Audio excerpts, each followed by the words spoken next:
which is that real estate investment in rental property in particular doesn't have to be an either or thing. You can build your wealth and increase your income, bolster your retirement while you are still doing something else that you're passionate about, like a career or a job or something you don't want to give up, but you recognize that a rental real estate is a good thing to maybe add on to what you're doing.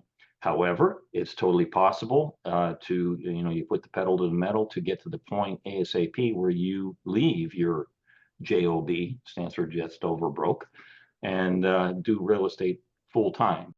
Welcome to CRE PN Radio for influential commercial real estate professionals who work with investors, buyers, and sellers of commercial real estate coast to coast. Whether you're an investor, broker, lender, property manager, attorney, or accountant, we're here to learn from the experts. Welcome to Commercial Real Estate Pro Network CRE PN Radio. Thanks for joining us. My name is J. Darren Gross. This is a podcast focused on commercial real estate investment and risk management strategies.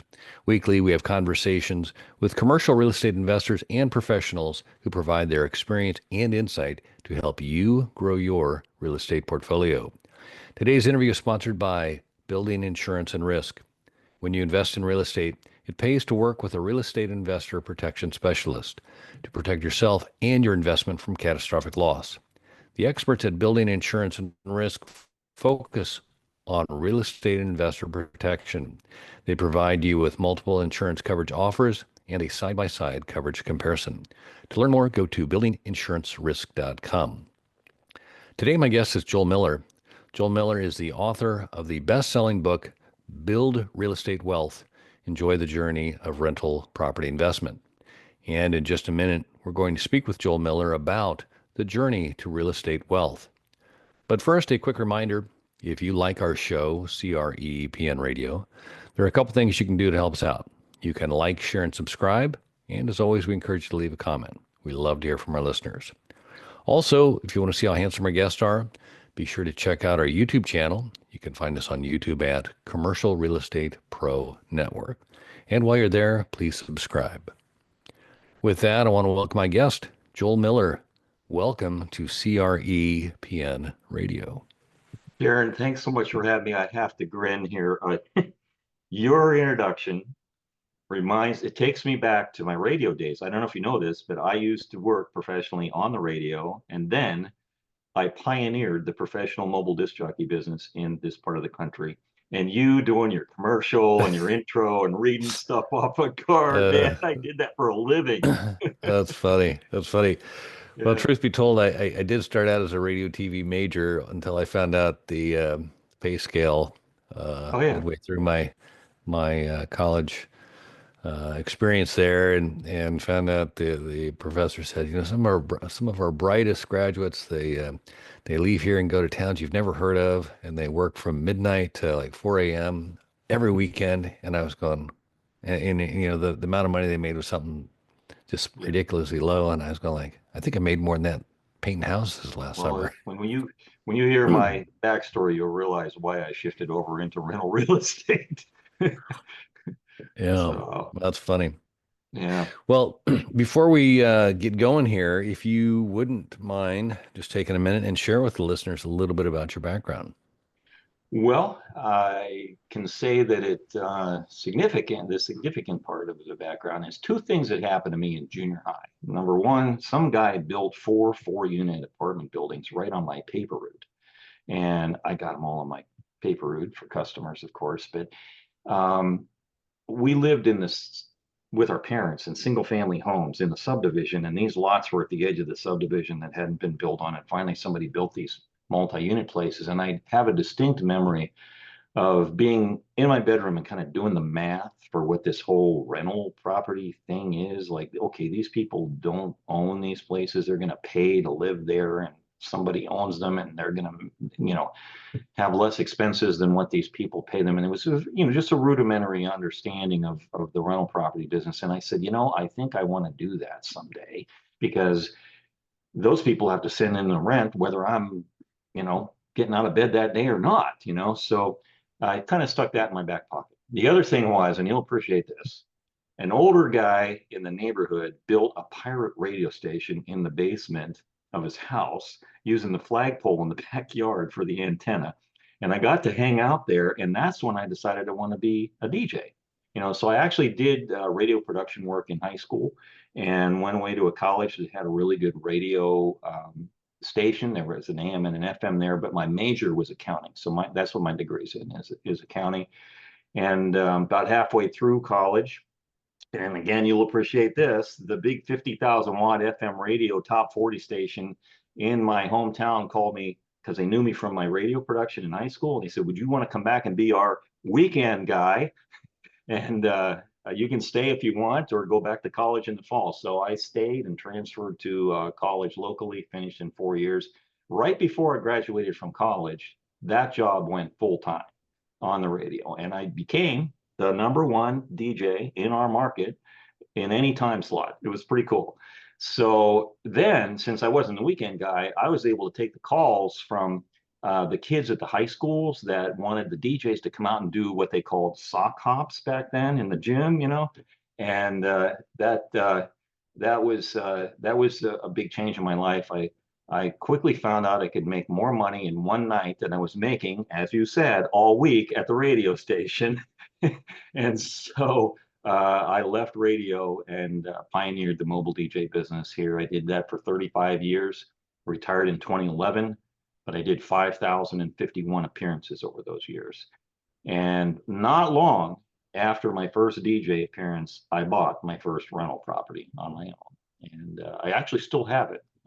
It's pretty much a cash cow, and so that's what, and I started an accounting practice after college as well, but I did sell that after 4 or 5 years because I was accumulating more and more properties and doing more and more DJ work. And that kind of brings me to the premise of my book, which is that real estate investment in rental property in particular doesn't have to be an either or thing. You can build your wealth and increase your income, bolster your retirement while you are still doing something else that you're passionate about, like a career or a job or something you don't want to give up, but you recognize that a rental real estate is a good thing to maybe add on to what you're doing. However, it's totally possible to, you put the pedal to the metal to get to the point ASAP where you leave your JOB, stands for just over broke, and do real estate full time. And so the book is written for not only people that have an established portfolio and they're looking for some game-changing information to kind of supercharge what they got going and maybe get to leaving their job completely as soon as they can.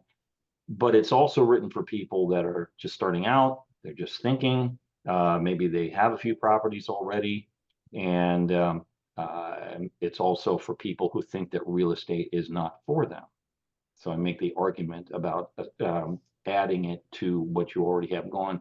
Like I had the DJ business. I wanted to be an entertainer. I didn't want to give that up.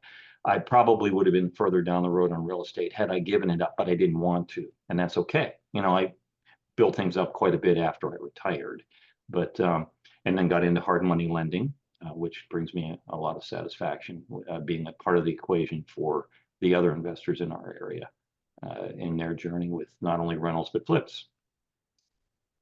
Well, I love it. From eighth grade, actually being aware of and doing the math to, planting the seed there to kind of following your passion and sticking with the DJ and also recognizing the power of the real estate path. So I got to ask you, so I mean, you must have been, I mean, to me, eighth grade, I had a paper route. I remember that. And I remember the early mornings, it was a twice a day thing. And, but I don't know that I enjoyed throwing the papers. I enjoyed getting the paycheck. I hated having to confront people that wouldn't pay. That was like not exactly a good landlord training there. Or I mean, it was good landlord training. But to have the foresight and to recognize what was being built in your neighborhood and then to, catalog that to me that's pretty cool. So I'm curious, you said you did the DJ, was it the first after the first sock hop kind of thing that then you shortly thereafter bought your first rental? Yeah, I my first mobile DJ appearance was in April of 1976. I was still full time or just beginning full time on the radio, and I stayed there one more year till like the middle of 77 on the radio while the mobile thing caught on. And it was in January of 78 that I bought my first rental. So I'm in my 48th year as a landlord. Awesome. And so the first rental, what did you end up purchasing? That was a two unit, but the first floor had a little addition on the back. I don't know when it was built. I don't think it was built at the same time the main part of the house was built.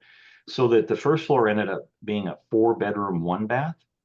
And what we immediately did before I even put any tenants in there was divide it up into a 2 bedroom, 1 bath in the front and an efficiency apartment in the back. So it became 3 units rather quickly. Plus, it had 3 garages behind it that I've always rented out to people who did not live at the property. So I inherited tenants on the second floor. The first floor was vacant, and the second floor people moved out within a month or so, and so we moved on right up into the second floor and finished like a remodel upstairs, and and we were off and running. I say I was fortunate that my father, who had never owned anything other than our house, he was not an investor.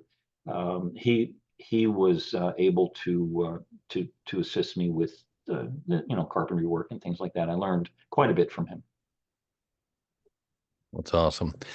So you get the bug, you buy the first, and it sounds like you even have a little vision on how to improve it. Mhm. Um, you, I'm assuming it worked well, because you're still doing it. Yeah. Um, how, what were your thoughts after the first one, and how did you proceed? My thoughts were, how can I get the second one? Okay. And I did. I bought another one the following year, and another one that following year, and then it kind of continued off from there. But an interesting fact is I did buy that first property because it was listed with a realtor, and that's how I had found out about it. I just was looking to find one.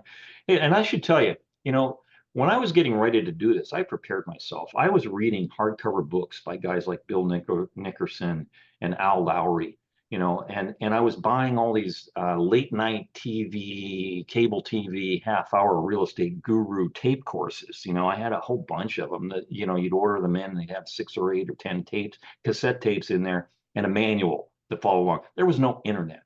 There was no conferences, seminars. You didn't know anybody that could be your mentor, probably. And so I prepared myself for well over a year or two reading those things before I bought my first place. And that's part of the premise of the book, is that you need to get some education, but let me emphasize the word some. People get caught up in the paralysis of analysis, of thinking they got to know everything before they take the step of buying their first property. And the reality is, you don't really need to know everything. You just need to have the faith that you know the basics, and once you get in it, you will learn.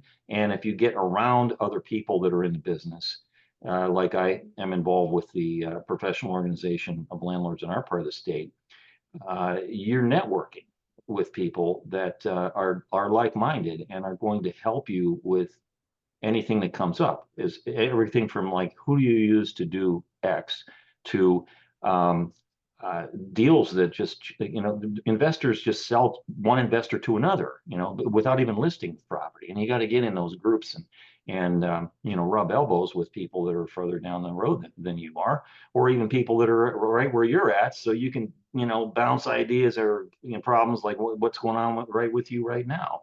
So what I wanted to say was uh, that was my first property and the only property that I've ever bought that was listed.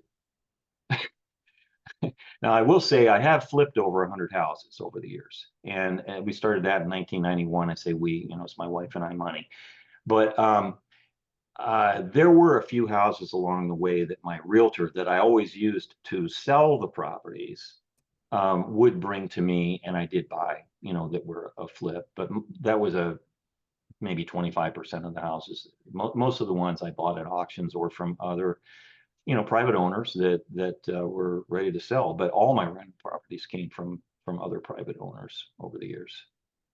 So the first property, tell me a little bit about the way the deal was structured. Did you come in with cash? Did you have private money? What was Yeah, it was a straight 20% down with a savings and loan that is still in existence that I had been banking my paper route money with.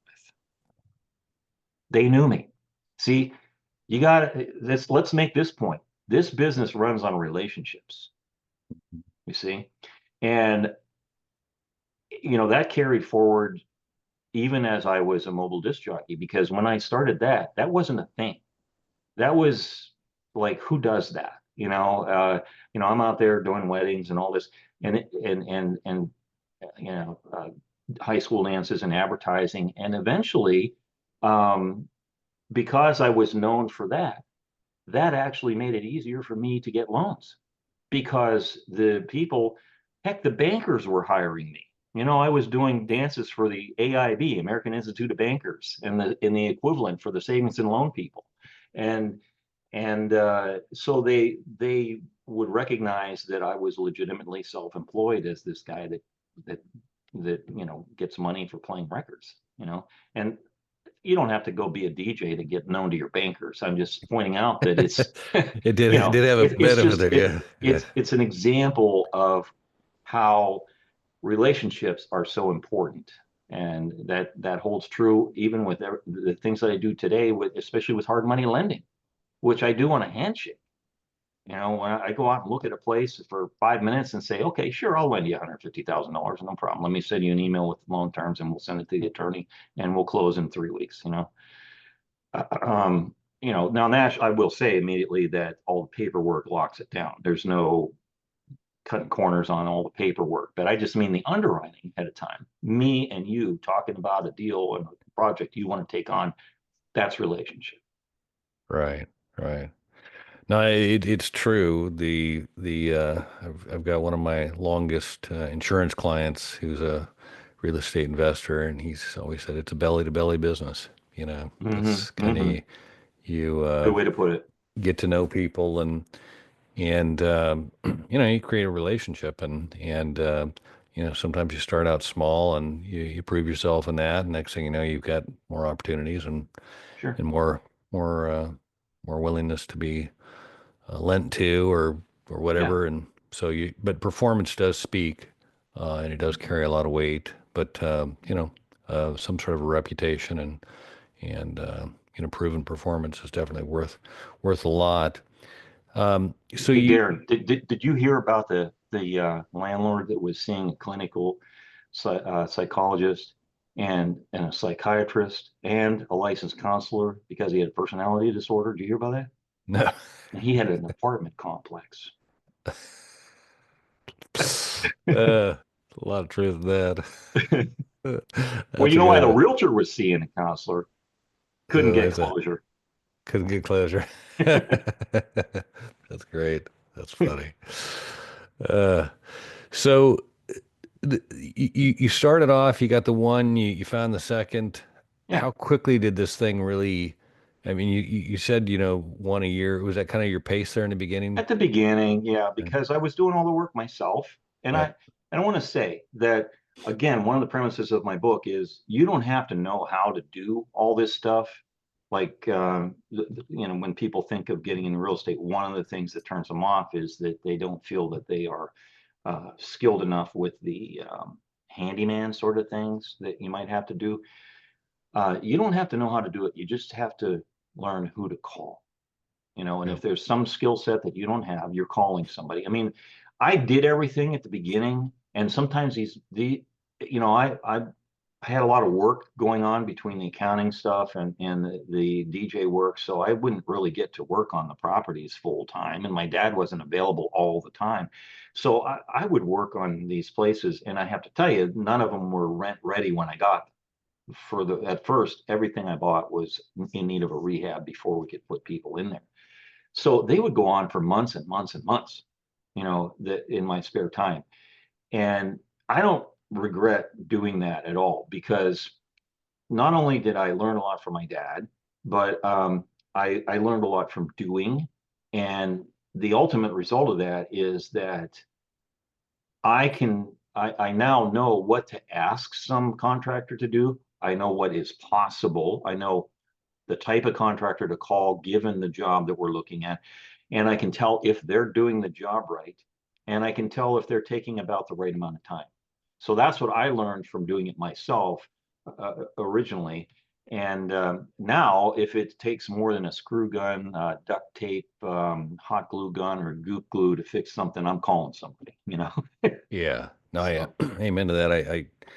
I have learned many lessons and spent many of time, lots of time, longer than it should have taken, more trips to and from the hardware store, the Home Depot, or whatever it was to try and figure it out. But that and of those course, now you lessons. can search YouTube for a video on how to do almost anything. I didn't have that, Yeah, you know. So amen. And but just I'm with you in the lessons learned, hands-on, the DIY kind of thing.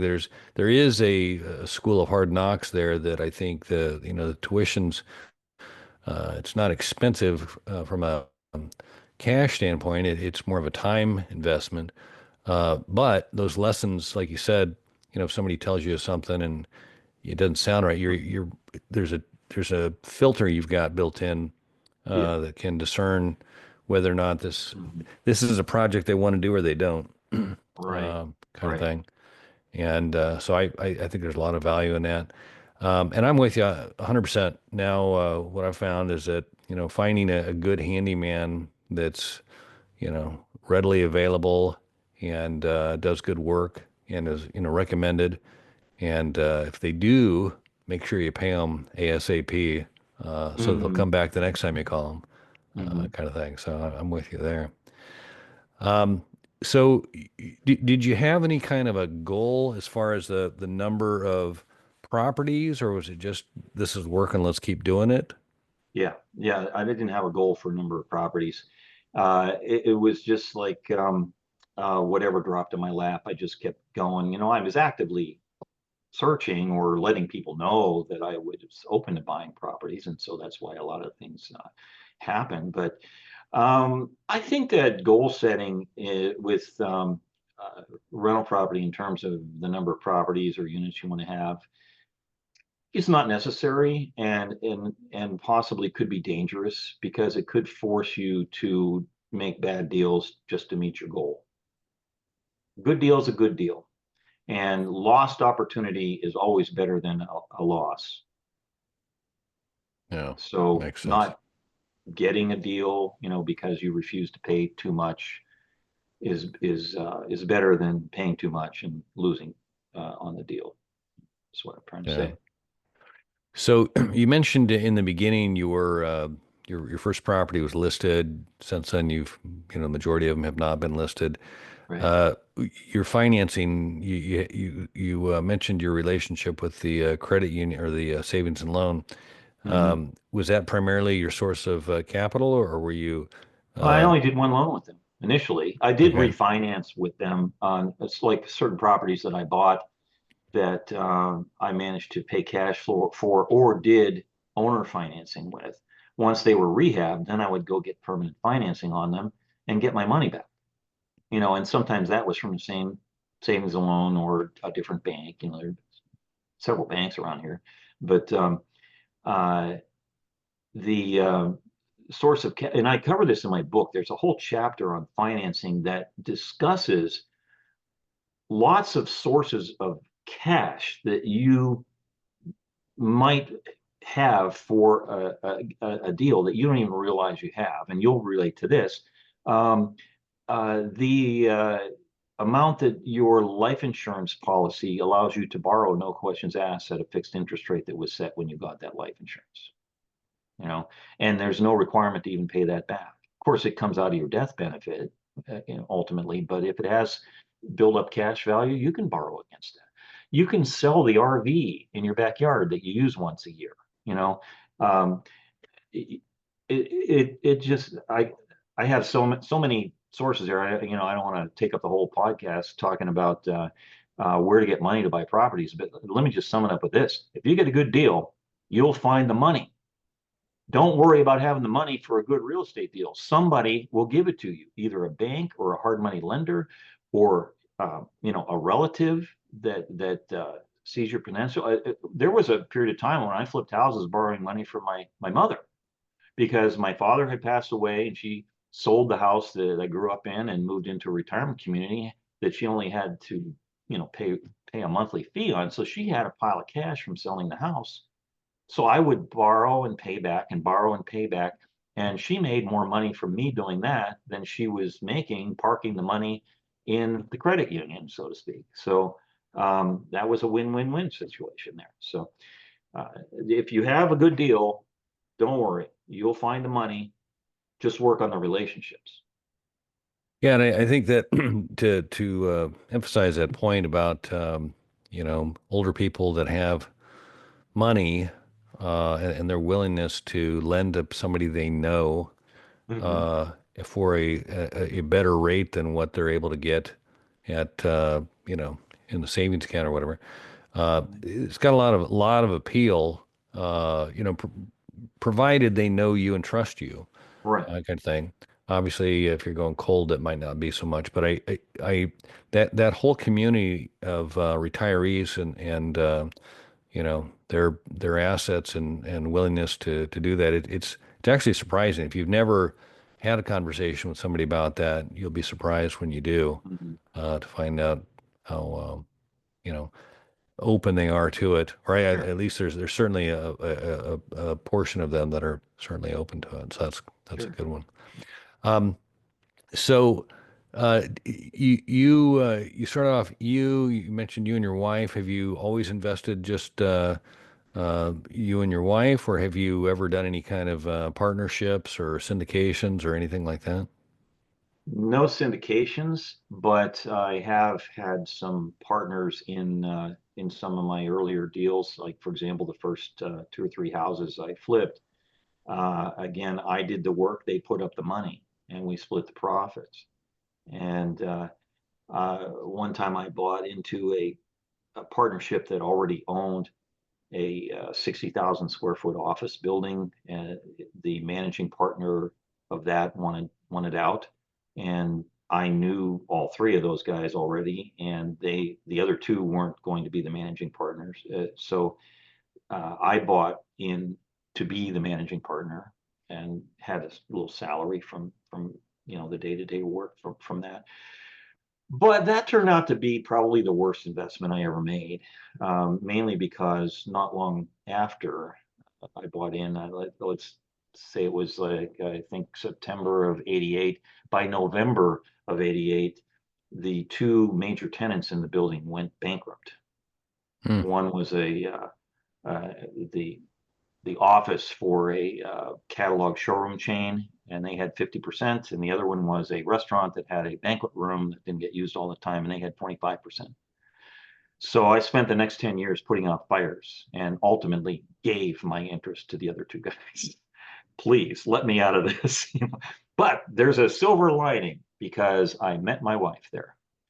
Well, one of our tenants was a real estate, one office of a realtor's company, and she worked in that office as in the office. She wasn't a realtor, but I kept an extra set of keys in there in case I showed up at the building, had to do something, and didn't have my big key ring with me. I would go into there and get my extra set of keys, and she was the keeper of the keys. And ultimately, we got to know each other and got married. So if anything, if that's the only thing that happened as a result of that whole thing, it wasn't the worst deal I ever made. So No, that's great. I love the backstory there. That's great. yeah. Um, So as far as the assets that the asset classes you invested in, you mentioned the duplex turned threeplex, the office building. Give us a Mhm. sense of the what's your portfolio and the flipping of the houses, but give us Yeah. a sense. Is it primarily one single duplex, Mhm. triplex kind of thing, or what? Yeah, I mean, all the houses were single family homes that we flipped, but my rentals have all ranged from single family homes to like small apartment complexes, like 8 unit places, 4 unit townhouse type places, things like that. And I never really went after the single family homes as rentals, but I ended up with some for two reasons. In one case, well, one of the reasons which resulted in owning and holding on to several single family home rentals was that by the time I was done with the rehab on a house I was intending to flip, for whatever reason, market or just the fact that I had put too much into it, I realized I wasn't going to be able to make much at all if I just sold it. So I just turned it into a rental or turned them into rentals and held on to them for a number of years and made a lot of money from the rents and then ultimately sold it for if I well some I still have, but some I have sold that ultimately I was able to get what would be a profitable amount. And the other reason was in some cases like I bought an entire portfolio of a retiring doctor one time and had 14 properties or 14 units spread over 13 properties. And 10 of those were row homes, which are, part of a building that has 4 or 6 of them in the building and the property line goes up the wall between it's like condos. But there's no homeowners or condo association. So those were great rentals, but part of that deal involved a couple of single family homes. And I actually still have those two. They turned out to be quite profitable, but that deal was so good that um, it was worthwhile holding on to. And the reason why I'm talking about this is because I've always felt it's a little harder to make money on renting out single family homes. Uh, and I'll give you a quick example. Let's say you spend $100,000 on a single family home and you rented it out for $1,000. Well, what if you took the same $100,000 and bought a 2 unit place and rented out both of those for like $800? Or you spent $100,000 and you bought kind of a D property that had 4 units, you could rent for $700 a month or 650 or something like that. You've invested the same amount of money, but the more units there are on the property, the more total rent you're going to get. Uh, but a plus with single family homes is that you can usually um, assign more of the maintenance work to the tenant that lives there as opposed to tenants that live in multifamily properties. Yeah, no, amen to that. Well, and in the other lesson I've learned over with that is the vacancy. If you have a single family and it's vacant, it's vacant. 100% of your If you tenants are gone. Yeah. Yeah, if you have a multi-unit and you have a vacancy, you're still, whatever the balance percentage occupied, Hmm. and that definitely makes the numbers work a whole lot easier when you're occupied. Hmm. So let's talk a little bit about the journey to real estate wealth, like we mentioned here. So you've clearly your path started off uh, from the seed in eighth grade to the duplex turned triplex, multiple investments along the way. To somebody that's been looking at this and knows they want to get in but hasn't yet got in, can you describe the cash flow versus the wealth accumulation and kind of that the spectrum, or not necessarily spectrum, but kind of the timeline? Because I think a lot of people from an investment uh, mindset, think a get in, get out Hmm. kind of thing. Make a big uh, Hmm. win. Can you describe a little bit what your experience has been as far as the cash flow side of things versus the accumulation of wealth, as opposed to somebody that might be looking at going into the stock market or some other avenue. Ron, do you have another 2 or 3 podcasts we can be on together that I could answer that Yeah. question? Well, That we is we rich. I mean, that's like half my book there. I mean, But I can answer your question here. First of all, generally, the best way to start is with cheaper properties, just simply because maybe you don't have the money to buy the more expensive properties. And the cheaper properties is going to mean they're in the older part of town, and the likelihood of appreciation is not as great as maybe properties in another area. So initially, you might be after the cash flow because you got to keep it going. You're going to make more money from these properties because you can buy them more cheaply and yet still charge a pretty good amount of rent. And then when you go to sell them, you got to sell them cheap to the next guy. So your end game is not so much making a lot of money on your way out there. On the other hand, it's hard to make money sometimes on newly constructed property that are at the complete opposite end of what I just described. They're pristine, they're brand new, and people want to live there, and you can get them out of rent, a good amount of rent, but you're going to pay for those. You're going to pay more per dollar of net cash flow for those properties than with the cheap properties I first mentioned there. So you may not, in some cases, even make much on the cash flow from those pristine properties. So in the middle are properties that have been around for a while. You acquire from somebody else, you can get a good cash flow. They're in a decent area. You're likely to be able to increase the rents along the way and make money when you sell those properties. So I've kind of stuck in the middle, except I did start in the beginning with properties that I got real cheap and was able to get rent on, and they haven't increased in value. I still have that first one I bought, but it hasn't increased in value percentage-wise as much as nicer properties that I bought, along the way.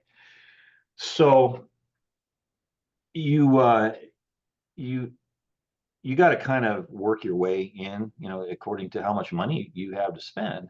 If your business model is the cash flow model, you're going to have more management at the beginning. The nicer properties, you won't have as much turnover or as much maintenance. They're newer and people stay in those properties longer. So there's trade-offs, but I have in my book a chapter called going from zero to $10,000 a month in net cash flow from rentals, and it is an actual step-by-step scenario for a fictitious investor that starts out making $40,000 a year in a job, and he's a tenant, and it goes from there through buying a single family or a multiple, like a 2-unit for that guy to move into, and then a single family home for that guy to move into, and he keeps the original property and rents out the property, the unit that he used to live in, and continues to accumulate property, and eventually gets to $10,000 a month. And it's really specific, and it incorporates properties that were acquired by different methods, of financing and different sources. And different types of property, from single family to multi-family, bank financing, hard money lending, private financing, owner financing. It really illustrates the whole thing. So that's a good chapter. Can I maybe just tell you a little bit about what's in the book that we haven't touched on? Yeah, absolutely. This is a book that really is kind of an all-inclusive book. It's really big. It's 460 pages, which is bigger than most books in the genre. But I own it. It says right on the front, it's the big book. People say it's too long. I said I'm going to own it because I got to have everything in there. So it's really becoming like the go-to resource for changing your life with rental property. I'm sure you know who Ron LeGrand is. Ron reviewed the book, and you know what his quote was? The final quote to his paragraph that he wrote on it.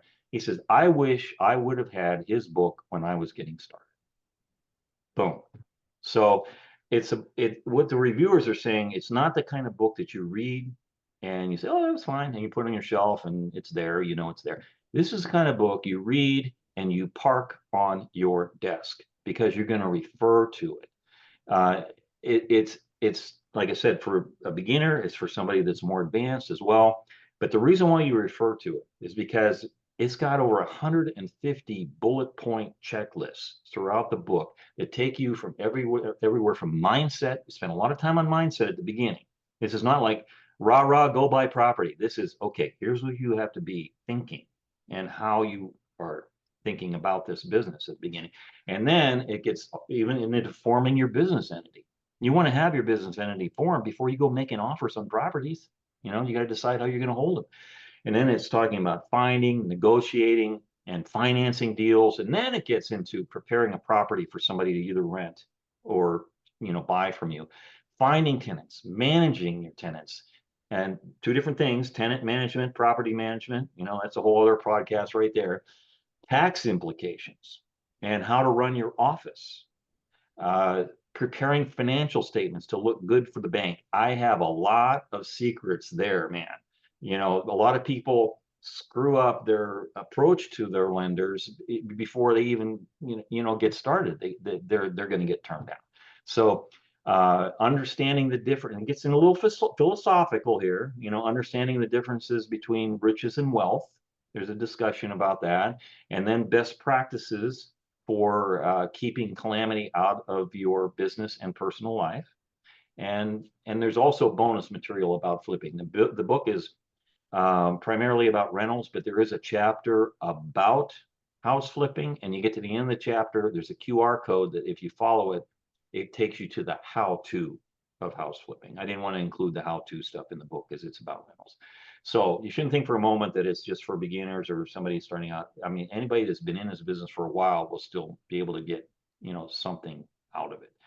But you mentioned my wife and my family, and I have to tell you how this thing came about. I had been a hard money lender and flipping houses and rental. And in COVID, when we all had time on our hands, I started taking notes. I did that for a year about what I want to write about. Then I took a couple of years writing and then a year on the production of the book, and it came out last fall. But the reason I wanted to even do that was because I have a 19-year-old son. He turned 19 this past winter. And so while I was writing that book, it was becoming apparent that he wanted to follow in what I wanted to do. And that's our only child. And so he was a teenager while I'm writing this thing. And he graduated from high school last June. And a week after he graduated, he bought his first rental property. Using what I taught him. And next week, as we record this, he's buying his second. He's a freshman in the finance department at Penn State right now. But the book was written as though he was the only person that was ever going to read this book. It is not written with this is what I think people should hear, and I'll never meet them, and I won't be accountable to them. It's as though I wrote this to my kid, and with that amount of care and love. And Mike, the person that's holding me accountable for what I put in there, is down the hall. So there's nothing in there that I wouldn't do or haven't done myself, and that I wouldn't recommend to my own kid. Oh, that's awesome.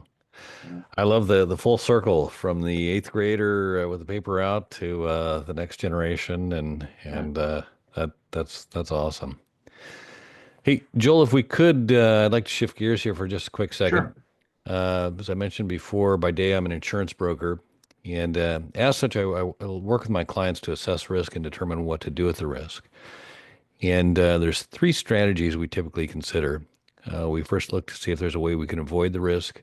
When that's not an option, we look to see if there's a way we can minimize the risk.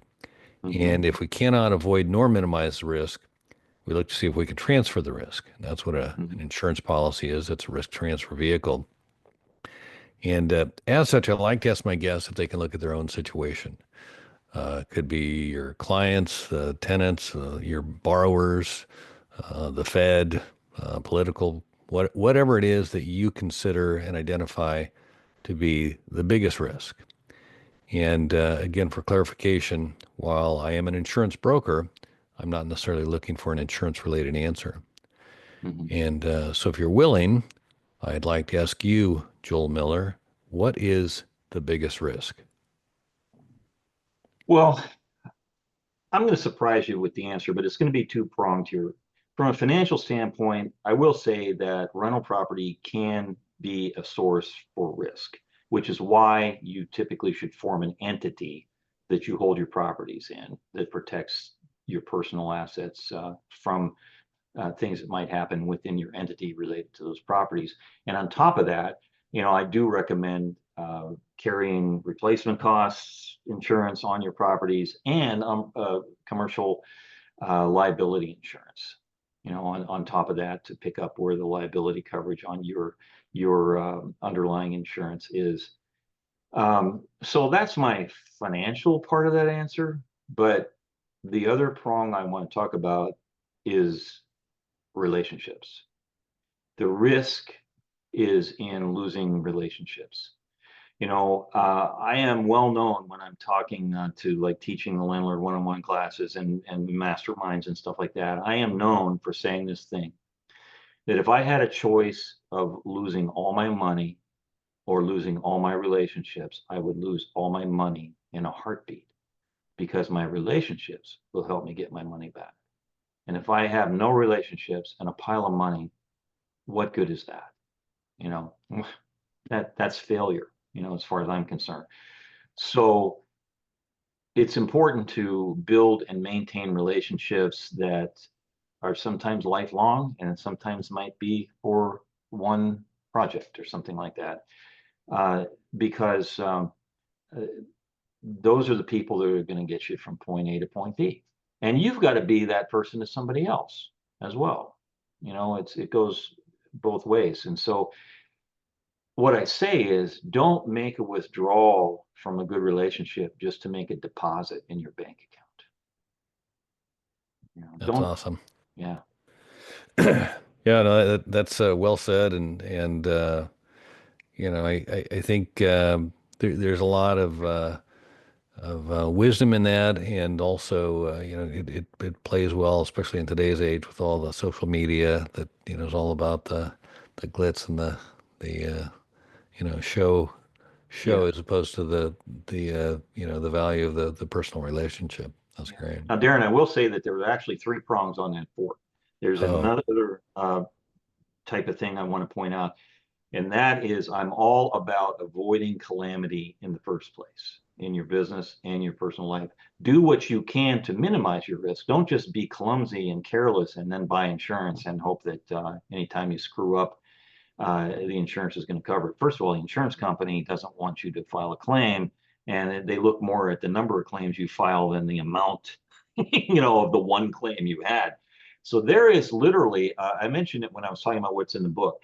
There is a whole chapter on avoiding calamity in terms of things that you can do that you might not have thought of that will keep you from having losses of all different kinds, not just losses in the terms of, oh, I had a fire, but losses of things that just make it hard for you to do your business, paperwork.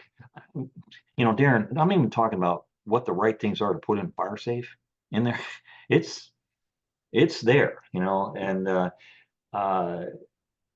I will tell you, because you're an insurance guy, one of the things that I eventually started doing was every year, about the same month every year, I would send my agent a list of all the things we did on our property that made them safer. And we're up dream client. That agent would take that to the underwriter. Yeah. And I still do get a discount on the insurance, because they can see we are trying to minimize our risk. Let's take note of that, everybody. That's a pro move right there to be keeping on top of it as opposed to not recognizing the power of the partnership with the insurance company and always feeling like they're the adversary. But your underwriter will definitely appreciate that. So that's good. Hey, Joel, where can listeners go if they'd like to learn more or connect with you? Well, you can follow me on Facebook, Instagram, or find me on Facebook, I should say, and I'm on Instagram and X and LinkedIn. But mainly I would direct people to my website, which is www.joelmillerbooks.com. It's a website just for the book, joelmillerbooks.com, and Joel is JoelMiller, books is plural.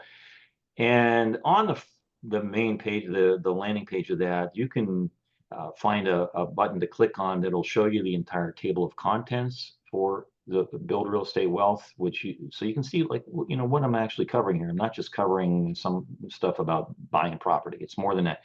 And there's another button where you can see sample paragraphs, a few paragraphs of sample content from each of the chapters. And there are several buy buttons on there. You click on that, it'll take you to the page on Amazon where it's for sale. Awesome. Well, Joel Miller, I cannot say thanks enough for taking the time to talk today. I've enjoyed it.